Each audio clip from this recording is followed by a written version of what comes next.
Now, there's this man. Back in the day, they had these translators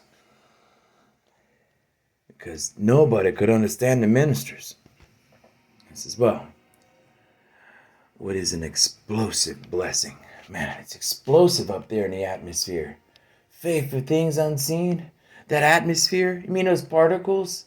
Like hydrogen, nitrogen, oxygen a little heavier, so alternative fuels, so those planes can continue to fly. There's the land supplies in desert areas, where they're hungry and needing scientists and better teachers. Man, explosive blessings. It's like fixing the atmosphere. Those microscopic explosions that protect us from all of the sun's rays out there.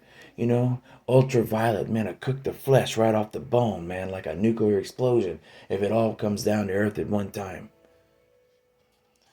So he says, wow, Lakewood Church.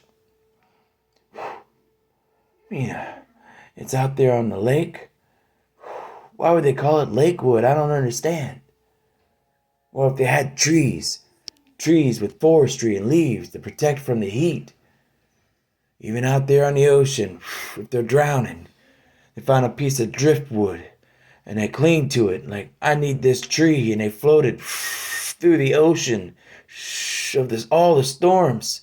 They says, man, Jonah in the belly of the whale, and the whale spit him out. Everybody tells the story of Jonah and the whale, and he lands on the shore. He says, how did he get to the shore? The whale survived. It's like the whale survived, and the whale wasn't on the beach, it's still out there in the ocean. So how did Jonah ever make it to the shore?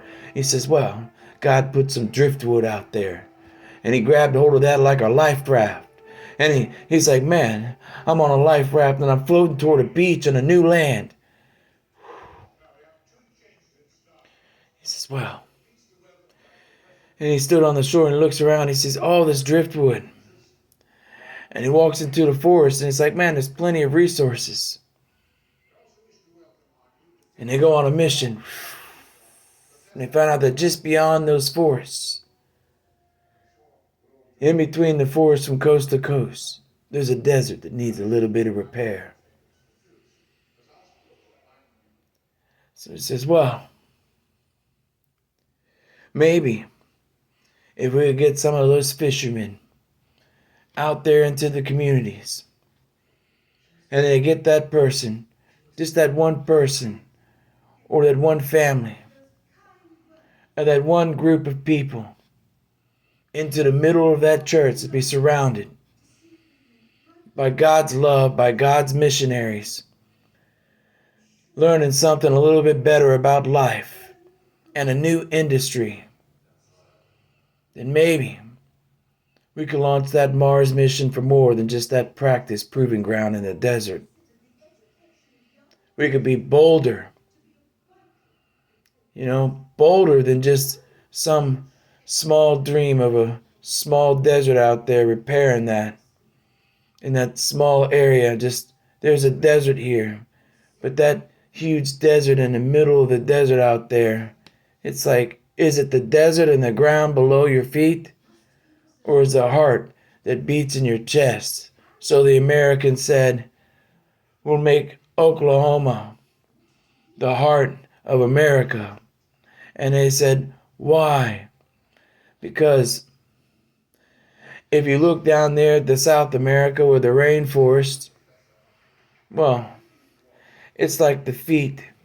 And if the feet hasn't failed us yet, then maybe if you look up to the north and you see all those farms with nutrition, to supply proper nutrition to the brain, then maybe at some point we can get people to walk those feet to a church or an educational institution, or just a group of good men and women to try and rebuild something in America to be the heartbeat for the light of the world.